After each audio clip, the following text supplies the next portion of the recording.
is that one small idea or one nuance or one change or improvement can really make a big ripple effect. And it's really cool to see that impact because it improves the lives when you're more productive or when you're doing things that make you feel more certain. It brings about a confidence within the team. And that's pretty cool to see. Hey everybody, welcome to another week of Funny Business. Today with me, I have Raul Hernandez Ochoa. Raul, how are you? Doing pretty good. Good, glad to hear it. So before we dive into all of this business goodness, you've got so much stuff going on. You've got a book, you've got a podcast, you have a consultant agency going on. I'm fascinated to learn more about that, but I also want to know what made the man that is now behind the computer screen.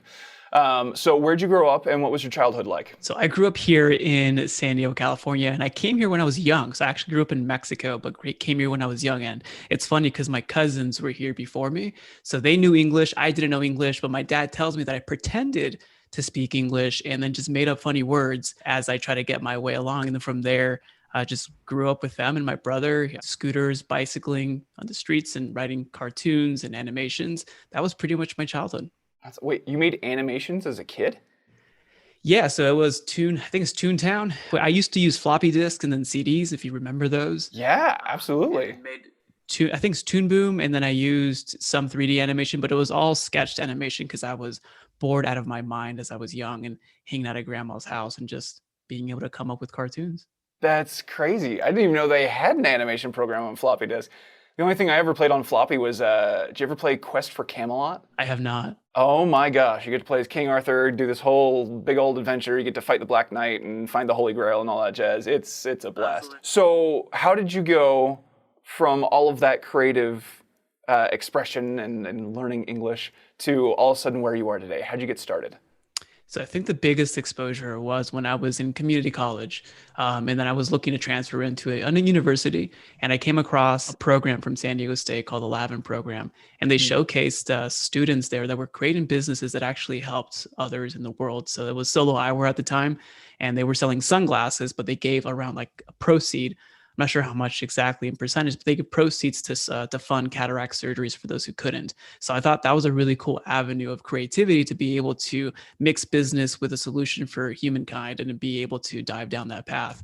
So then 2 days later, I enrolled for the program and I had like a pretty rigorous interview. So it was only like 12 kids out of the entire College of Business. I got in somehow.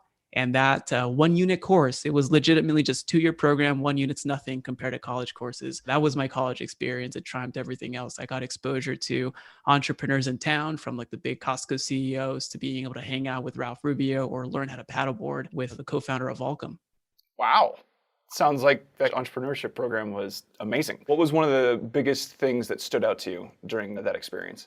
I think it was just like a shock of understanding that entrepreneurship is a path as opposed to like the traditional mindset, and being exposed to those who actually are doing it. Also kind of shattering the dream of what a startup is. You know, we think startups are magical and this place where just magic happens. When you actually go behind the scenes of a really legitimate, really successful business and see how simple things can be, it kind of opens your eyes like, okay, wow, this is it's not as glamorous, but it's also a path. So I thought that was really helpful to learn.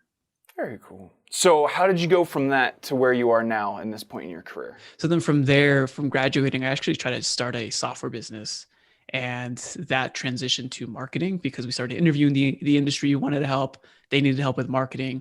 I connected with a buddy in New York that we never met, remote, started a company, started doing services there. And then that transitioned to, we got to the point where we were not doing what we wanted to do. We were like, we're not growing in the trajectory that we wanted to because we're building something that we didn't know would end up as an agency model for like digital marketing. So then we decided to split ways and support other digital marketing firms. From there, I've been able to grow into leadership groups and to becoming a chief ops officer for fast growing online companies, and helped one company grow from 7 people to 23 in less than a year. And my mentor at the time told me, hey, you got something here. So I started documenting like my ideas, my thoughts, and packaging them into what finally became the Productive Profits book, based on the experience and real world strategies that work. So your big thing is business owners just get stuck. So why do you think the business owners get stuck when they're trying to scale their business? There's a few things. It's lack of clarity or lack of certainty. It's always going to start with your sales, but it's always going to start with leadership and understanding what are the essential actions that allow me and my business to actually move forward and make progress. And I think dissecting it into its simplest forms, it's being able to identify the clear action items that you need to do and then creating the foundation thereafter. Because that was actually one of my biggest mistakes when I started my companies, was that I didn't have a clear direction. Like, hey, we're going in this trajectory. This is the end outcome. When we got there, we're like, hey, this is not where we want to be. So if you design from the get-go what the end outcome is, it allows you to really build the infrastructure that supports that overarching goal or that vision that you have. That supports the way that you design your teams. That's the way that you support and design your profitability and your lifestyle. I guess you kind of went over this a little bit, but what's like the big main piece of advice that you would give entrepreneurs to prevent themselves from getting stuck? I would say always design with the end goal in mind. And I go back to like the creative roots, right? We're talking design here, we're talking business. It's always about figuring out, how can I design and orchestrate profitability, a team culture, embedding the vision and the values, and serving customers in one unique, business set, but also following the 95% of what other businesses need: sales, marketing, operations, leadership, admin. There's always somebody out there doing a little bit better than what you're doing, right? There's always somebody that we can learn and glean things from. We all know the phrase of good artists create on their own, or they borrow, but great artists steal. So, what did you steal for your business, and how did you make it your own? Asynchronous communication from Ari Meisel. So Ari is a really amazing productivity coach and entrepreneur. And he has this podcast, and I listened around how he formats asynchronous communications. It's like right now we're doing synchronous one-on-one live in time, but then there's also other ways that you can create communication channels with team members or vendors. And it doesn't have to be in live time. And I took that and I embedded in creating a private mastermind just with a couple buddies of mine. And we've never met once. We've always updated each other asynchronously using one of the messaging tools. I forgot the name, there's too many. We've been always growing every single week, and it's been pretty fun so far. So that's something that I plugged and played, and it's working really well. Awesome. I love that. You're doing a lot of different things. So I would imagine that efficiency is kind of a big deal for you. So how do you achieve efficiency, and what shortcuts have you discovered to make your business run even more smoothly? So I think it goes back to my trainings back in 10, or it's 21, maybe even 11 years ago for David Allen, and getting things done and diving into like his work and a lot of the other ways that I've applied principles of time management and productivity. And it's just flowing that into making the tools that I leverage accessible and easy for me for the outcomes of the jobs that they need to get done. So I leverage technology and automations as much as I can to do the work on my behalf. I leverage, simple tool sets to allow me to focus on very specific outcomes at a time. And I also follow what I preach and keep everything really organized in regards to how my core operations work, making sure that I have access to all those important documents and metrics and being able to drive the business forward. So overall, so that people can get an idea, how long did it take you to go from where you started this business to where it is today? It takes around, like on ramping, it took around two to 3 years to really get the clarity, sustainability, and even further now to understand clarity and like psychology of my ideal clients or the clients that I get to help. But it just takes one step at a time. If we were to really count the years of day one entrepreneurship, 2013, 12, like figuring it out, failing and testing businesses back in college, starting businesses, getting in incubators. But from here for this particular one, around 3 years. And over that, between 2013 to now, what's like the biggest obstacle that you've had to overcome in business? I think it's always making sure that you identify how to differentiate, because ideas they're not a dime a dozen. But when you have an idea, a lot of other people might have a similar idea. So how do you differentiate in the marketplace and really cut through the noise? Right. How have you done that for your business? Talking to a ton of people and getting to know their emotional states and their psychology behind their rational actions. Fair enough. So obviously, again, we've talked about you do a lot. So what is it you like the best about what you do? With the kinds of companies that I work with, I'm grateful to be able to work with small entrepreneur shops, either we're from 5 team members. The largest is like growing over 100, but still you can make an impact. The thing that I care about is, even if I work with any unit or department, is that one small idea or one nuance or one change or improvement can really make a big ripple effect. And it's really cool to see that impact, because it improves the lives when you're more productive or when you're doing things that make you feel more certain. It brings about a confidence within the team. And that's pretty cool to see.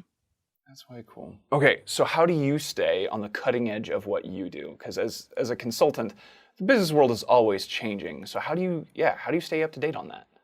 Listening to podcasts, interviewing a ton of people on my podcast, reading books, but reading older books too. Because if you read the principles, like books from 20, 30, 40, 50 years ago, they tell you the principles as they are. And then if you understand the principles, then you start to see the applications that new leaders or entrepreneurs are leveraging those principles today to apply to the current ecosystem. For your business, who is the ideal client for you, and what would be the first step that you would want them to take in getting to know more about what you do?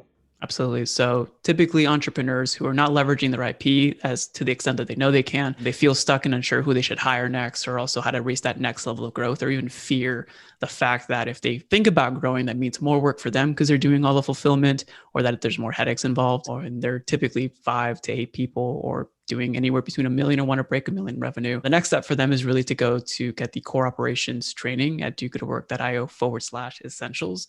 I walk through the exact framework that I use with clients to help them identify which habits increase their productivity and which habits can actually increase their bottom line, how their team can see how they can influence the bottom line, how to make sure that they have really accurate but aggressive goals to continue to grow the business, and just create harmony around all the activities and the driving the business forward. Where can our audience learn more about your business? Website, dogoodwork.io. You have everything in there.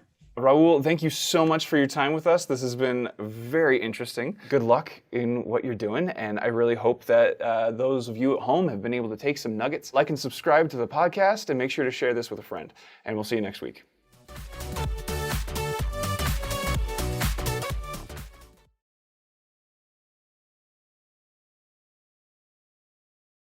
This isn't surface level stuff here.